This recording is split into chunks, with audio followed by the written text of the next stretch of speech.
নমস্কার, আমি বিনয় কুমার। বিনয় যোগাযোগে আপনাকে স্বাগত। আজকে আমি নিয়ে এসেছি একটা নতুন ভিডিও।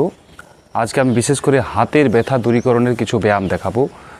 যাদের অনেকক্ষণ ধরে মোটরসাইকেল চালিয়ে হাতে ব্যথা হয় বা লিখতে গিয়ে ব্যথা হয় বা ভুলভালভাবে হয়তো শুয়েছেন, শোয়ার পোস্টার ঠিক হয়নি, ফলে হাতে এমন একটা ব্যথা হচ্ছে যেটা সেটা থেকে গেছে। এছাড়া হয়তো বাইক থেকে পড়ে গেছেন, ফ্রোজেন শোল্ডার, এগুলোর জন্য বিশেষ কিছু আমি ব্যায়াম দেখাবো যেগুলো নিয়মিত করলে হাতের ব্যথাটা সেরে যাবে। এছাড়া যাদের হাতে অপারেশন হয়েছে, হাত ভেঙে গিয়েছিল কিন্তু ব্যথাটা যায়নি, তারাও যদি আজকে যে ব্যায়ামগুলো দেখাবো সেগুলো যদি অভ্যাস করেন তাহলে কিন্তু হাতের ব্যথাটা সম্পূর্ণ সেরে যাবে। আপনারা ভিডিওটি স্কিপ না করে দেখবেন এবং অবশ্যই ধৈর্য নিয়ে দেখবেন, কিছু শিখতে পারবেন। ব্যায়াম নাম্বার 1, প্রথমে দুই হাতকে এভাবে সোজা রাখলাম, তারপর এইভাবে প্রণামের ভঙ্গিতে রাখছি, এই যে এভাবে, তারপর দুই হাত লক করলাম এইভাবে। আঙুলগুলোর ডিরেকশন একবার লক্ষ্য করুন, এইভাবে নিয়ে পরে জোড়া লাগাচ্ছি। তারপর একটা শ্বাস নিতে নিতে ধীরে ধীরে হাতকে ওপরে তুলছি, একটু হোল্ড করে রাখবো এবং হাতটা একটু টান টান অবস্থায় থাকছে। এভাবে কতক্ষণ করবেন? শ্বাস নিয়েছি, হাত তুলেছি, শ্বাস ছাড়ছি, হাত নামাচ্ছি। 2, 3, 4। যাদের ফ্রোজেন শোল্ডার রয়েছে তাদের হাতে একটু কিটকিট আওয়াজ করতে পারে। 5, 6, 7। এভাবে আপনারা এটা 10 বার করবেন। 8, 9, 10। অবশ্যই আপনারা ব্যায়ামটি সাবধানতা অবলম্বন করে এবং ধীরে সুস্থিরে করবেন, কোনো রকম তাড়াহুড়ো নয়, এরকম করে কিন্তু নয়, এভাবে নয়, উল্টে এটার ফলাফল ভালো হবে না। এভাবে কিন্তু নয়, নইলে হাতে ব্যথা বাড়বে বই কমবে না। এটা গেল ব্যায়াম নাম্বার 1। এবার দেখাতে চলেছি ব্যায়াম নাম্বার 2। প্রথমে এভাবে রিল্যাক্সভাবে দাঁড়ালেন, হাত ধীরে ধীরে ওপরে তুললেন এভাবে, তারপর এই হাতের আঙ্গুল দিয়ে দুই কাঁধকে এভাবে ধরার চেষ্টা করলেন। অনেকে হয়তো ধরতে পারবেন না এরকমভাবে, তাই আপনারা আঙুলগুলো অন্তত এখানে দেওয়ার চেষ্টাটা করবেন, তাতেই ফল হবে। এবং যদি এইভাবে ঠিক বাহু দুটোকে ধরতে পারেন তাহলে খুবই ভালো হয়। এভাবে ধরার পর আপনারা এটাকে একবার এইভাবে ঘোরান। 1, 2, 3, 4, 5, 6, 7, 8, 9, 10। ঠিক উল্টো দিকেও 10 বার হাতগুলোকে ঘোরাতে হবে। 1, 2, 3, 4, 5, 6, 7, 8, 9, 10। ধীরে ধীরে দুই হাত উপরে তুলুন, তারপর আবার আগের অবস্থানে ফিরে যান। এবার দেখাতে চলেছি তৃতীয় নাম্বার ব্যায়াম। দুই হাতকে এভাবে লক করুন, ঠিক যেভাবে রেখেছি। এই যে ডান হাত দিয়ে বাঁ হাতের রিস্টের একটু উপরে ধরেছি, বাঁ হাত দিয়ে ডান হাতের রিস্টের একটু উপরে ধরেছি। এবার মেরুদণ্ডকে ঠেলে ঠেলে বা ঘষে ঘষে উপরে তুলুন, আবার ঠেলে ঠেলে নিচে নামান। ভালো করে লক্ষ্য করবেন, মেরুদণ্ডকে কিন্তু আমি ঘষে ঘষে নিয়ে যাচ্ছি। 1, 2,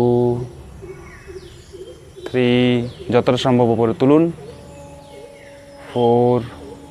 যদি আপনাদের এভাবে ধরতে অসুবিধা হয় তখন আপনারা হাতটা এভাবেও রাখতে পারেন। 1, 2, 3। শ্বাস নিতে নিতে উপরে উঠবেন, শ্বাস ছাড়তে ছাড়তে নিচে নামবেন। 4, 5, 6। এভাবে 10 বার করবেন এবং পারলে হাতটা এভাবে একবার বদল করবেন। 10 বার ব্যায়ামটি অভ্যাস করতে হবে।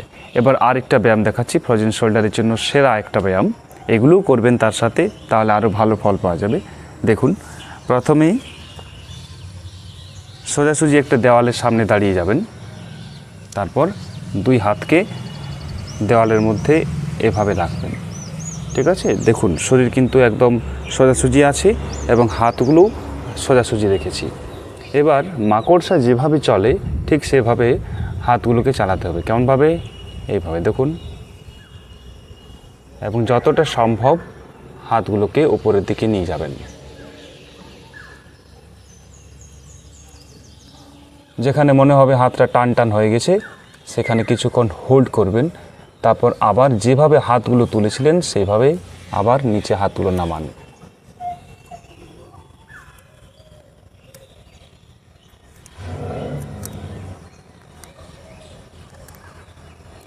একই রকমভাবে আবার হাতকে তুলুন। এভাবে আপনারা মোট 10 বার অভ্যাস করবেন, দেখবেন কয়েকদিনের মধ্যেই ফ্রোজেন শোল্ডারের ব্যথাটা কিন্তু চলে গেছে। সকাল সন্ধ্যা 2 বার করে এটি অভ্যাস করবেন।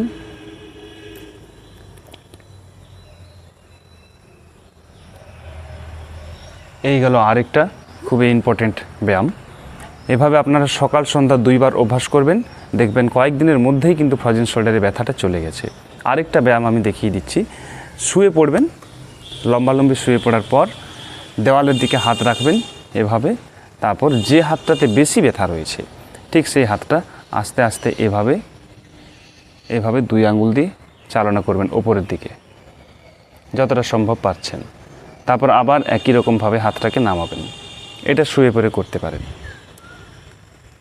মোটামুটি 5 বার উপরে 5 বার নিচে, মোট 10 বার হবে। যে হাতটাতে বেশি ব্যথা রয়েছে শুয়ে পর সেই হাতে এই ব্যায়ামটা করতে পারেন। আপনারা যদি নিয়মিত এই ব্যায়ামগুলো অভ্যাস করেন তাহলে হাতের ব্যথা কিন্তু চলে যাবে। এছাড়া যাদের ফ্রোজেন শোল্ডার রয়েছে বা অনেকক্ষণ বাইক চালিয়ে হাতে ব্যথা ধরে যায় বা অনেকক্ষণ লেখালেখি করলে হাতে ব্যথা ধরে বা ভারী কিছু তুলতে গিয়ে হয়তো হাতে ব্যথা হয়েছে, শিরাতে টান পড়েছে, পড়ে গিয়েছেন বা হাত ভেঙে গিয়েছে, অপারেশন হয়ে গেছে, হাত হিলিং হয়ে গেছে তারপরেও ব্যথা থেকে গেছে, তারা যদি এগুলো অভ্যাস করেন বা হাতের শিরাতে যদি টান পড়ে গেছে তারা যদি এই ব্যায়ামগুলো অভ্যাস করেন তাহলে কিন্তু হাতের ব্যথা থেকে অনেকটাই রেহাই পাওয়া যাবে। এই ছিল আজকের পরিবেশন। আজকে ভিডিও আমি এখানেই শেষ করব। ভিডিওটি কেমন লেগেছে তা আপনারা অবশ্যই কমেন্ট করে জানাবেন। আর হ্যাঁ, ভিডিওতে প্লিজ লাইক করবেন। আপনারা লাইক দিলে আমার ভালো লাগে। কিছু বলতে চাইলে, কিছু জানতে চাইলে কমেন্ট বক্সে অবশ্যই কমেন্ট করবেন এবং ভিডিওটি শেয়ার করে দেবেন যাতে অন্যদেরও কাজে লাগে। আর আপনি যদি আমার চ্যানেলে নতুন হয়ে থাকেন তাহলে চ্যানেলটি অবশ্যই সাবস্ক্রাইব করে নেবেন, বেল আইকন প্রেস করে নেবেন যাতে এরকম কোনো ভিডিও আপলোড করলে আপনার কাছে নোটিফিকেশান পৌঁছে যায়, আপনি ভিডিওটি দেখতে পারেন এবং আপনার কাজে লাগে। ভালো থাকুন, সুস্থ থাকুন, যোগাসনে থাকুন। Thanks for watching.